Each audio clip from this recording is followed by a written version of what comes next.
And again, you're asking, great, Justin, but what does this have to do with trauma?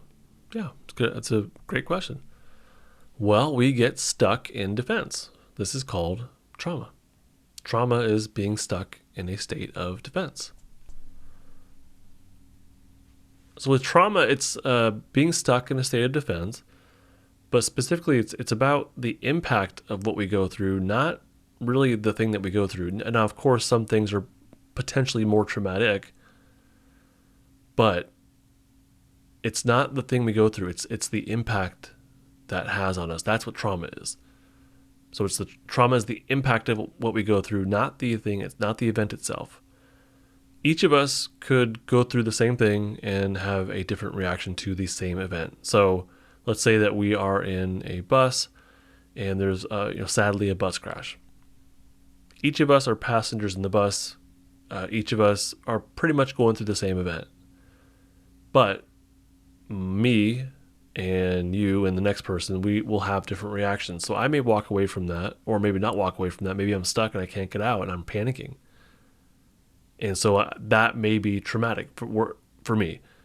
Whereas for you, you may walk away from that, take a deep breath and say, whoa, that was close. I'm okay. Are you okay? And kind of check in with everybody else. Now, for me, that's probably going to be more of a traumatic event. Even though it's the same event. For you, you may be okay.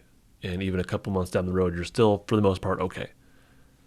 So it wouldn't be accurate to say that we're both traumatized, even though we went through the same thing. It would probably be more accurate to say I'm traumatized and you're not.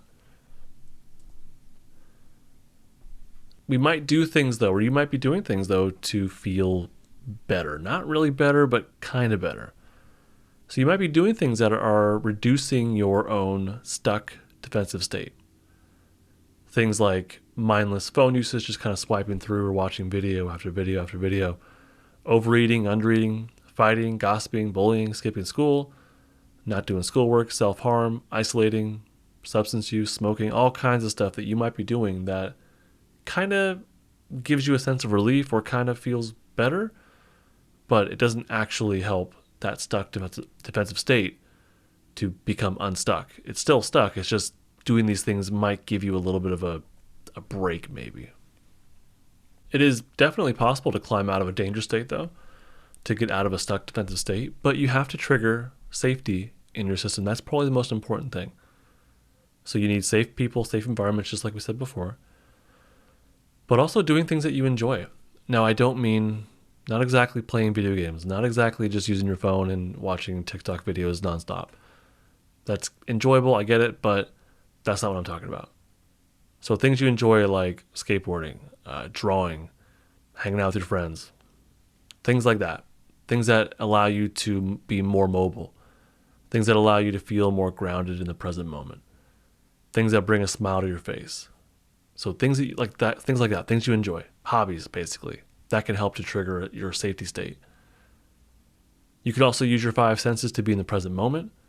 Smell, sight, touch, hearing, and taste. So your 5 senses, any of those could be a potential avenue toward feeling more safety in your system. And you could also mindfully feel your defensive state. Now, this is not as easy, but it can be helpful. And this is kind of what we do in therapy a lot, is we talk about things that are potentially uncomfortable, but we actually kind of feel them as much as we can, not too much. But we actually feel that stuck defensive state, and just mindfully being with it, feeling it, and letting it be there can actually help it to become unstuck. Let's do a quick exercise here. Take a deep breath if you can. And what I want you to do is breathe in through your nose. I want you to breathe and feel it in your belly. I want you to breathe in through your nose and into your belly if you can. I want you to really feel your belly come out and expand. And then pause and then slowly blow it out through your mouth. So let's do it again all together here. In through your nose, into your belly, feel that belly come out. Pause slightly and then slowly out through your mouth. You really want the out through the mouth part. You want that to extend. You want to, not till it's painful or anything, but do that longer than it takes to breathe in. And that helps to turn on your safety pathways, actually. I think one of the biggest things I want you to walk away with from this is that your state is not a choice. No one is choosing to be in a stuck defensive state. No one's really choosing to be in a safety state either. None of these things are exactly chosen. They just kind of happen. And yeah, we do have some control over the potential to be in a safety or danger state, but no one's really choosing to be in a danger state or in a safety state. We just kind of react to the things around us. Really what it is that your state is a biological shift. It's a reaction. So it's a biological shift and it's unconscious. It's not planned. You're not choosing it. You're probably not even aware of it when it's happening. It kind of is happening constantly, even right now. So your state is a biological shift, and it's going to be safe, social. That's that safety stuff. Flight, fight, shut down, or freeze. Your body's going to shift amongst these different states. And the way to kind of conceptualize this and think about it is as if your state is on a ladder, or is like a rung on a ladder. Not really. There's no ladders in us, but it's just like a metaphor. It's a way of conceptualizing this. So we move through these states in order, going up and down. Just like on a ladder, you can't really skip rungs on a ladder. You have to climb all the way up. You have to climb all the way down in order of the rungs, right?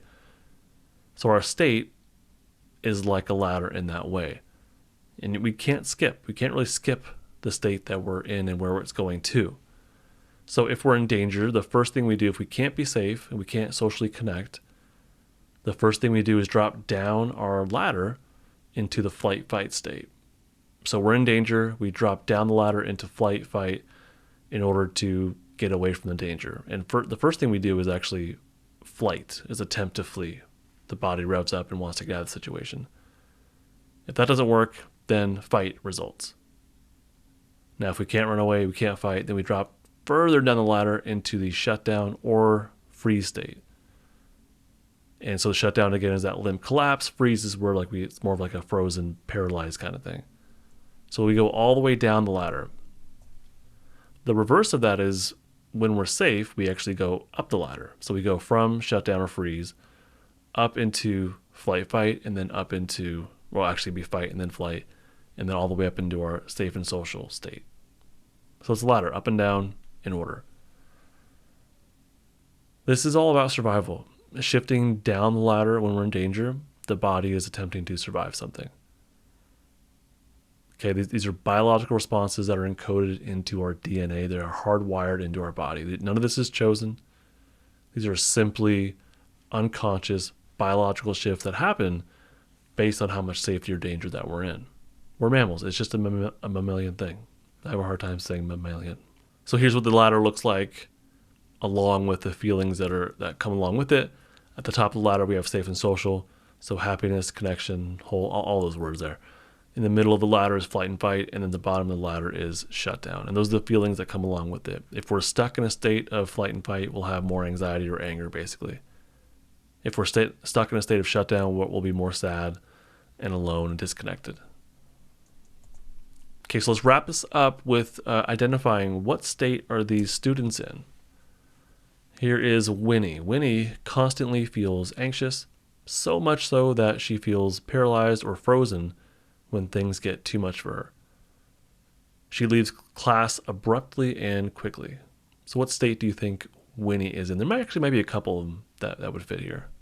I would say she's probably consistently in like a flight state because she feels a lot of anxiety. But that flight state might get so bad and she can't escape. She can't fight off whatever it is. She then goes into this freeze or paralyzed kind of state. How about Anthony? Anthony feels frustrated often. He wants to be alone and talks with a stern voice. He purposely bumps into his peers during passing periods. Like he'll do like a shoulder check.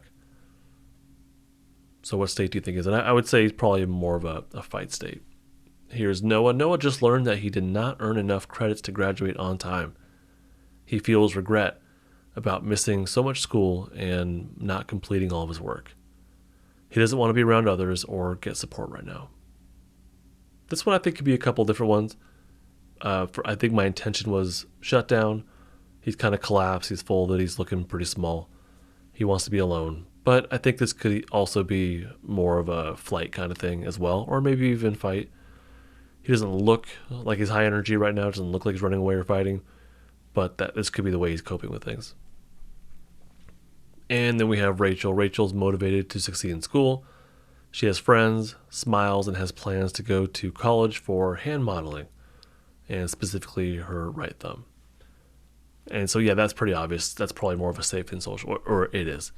She's in her safety state. She has access to her ability to connect with others and with herself. She's motivated. She's pretty happy, right? So, yeah, that's Rachel. Let's do another exercise. I want you to check in with your reaction. We're going to show you a series of photos here. So check in with your reactions. Where does this bring you on your own ladder? And again, that's safe, social, flight, fight, shutdown, or freeze.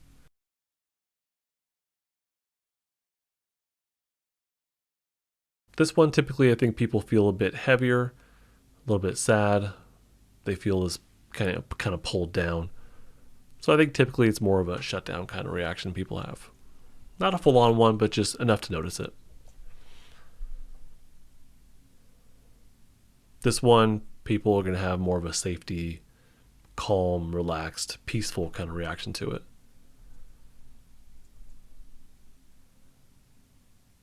This picture typically creeps people out and they want to back off and create space, so it's probably more of a flight kind of reaction.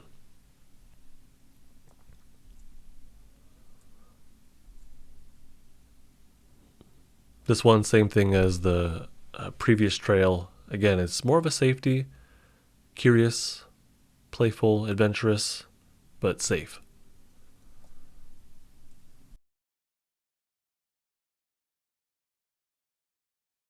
I think typically there's a kind of a feeling of heaviness with this one, so probably again more of a shutdown kind of reaction to it.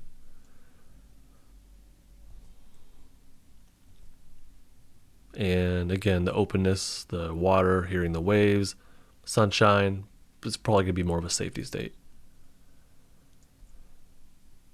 The point here with this is that state shifts are biological. They're not chosen. No one is choosing to move up and down their ladders. It just kind of happens based on a lot of things, but what I want you to get from this is we're not choosing it. It's a biological reaction. Your state shifts to safety or defense in a sequence, so up the ladder and down the ladder. We're not really skipping around. It is this sort of sequence that we go through. And trauma is the lasting impact of the event, not the event itself. And trauma is being stuck in a state of defense. Yeah, now again, some things are probably more likely to be traumatic. But the point is that it is the impact of what we go through, not just the thing that we go through. It's the impact of it. Hey, thank you so much for watching all the way to the end. If you like what I'm doing here on YouTube, I think you'll like what I have on the website a lot more. It's justinlmft.com, and there is the podcast, the blog. There's a free book that I wrote that connects the polyvagal theory to trauma, and that's just sign up for my email list and you get the book for free. justinlmft.com. I think you'll like it a lot. This and other content I create is not therapy, not intended to be therapy or be a replacement for therapy. Nothing in this creates or indicates a therapeutic relationship. Please consult with your therapist or seek for one in your area if you are experiencing mental health symptoms. Nothing should be construed to be specific life advice. It is for educational and entertainment purposes only.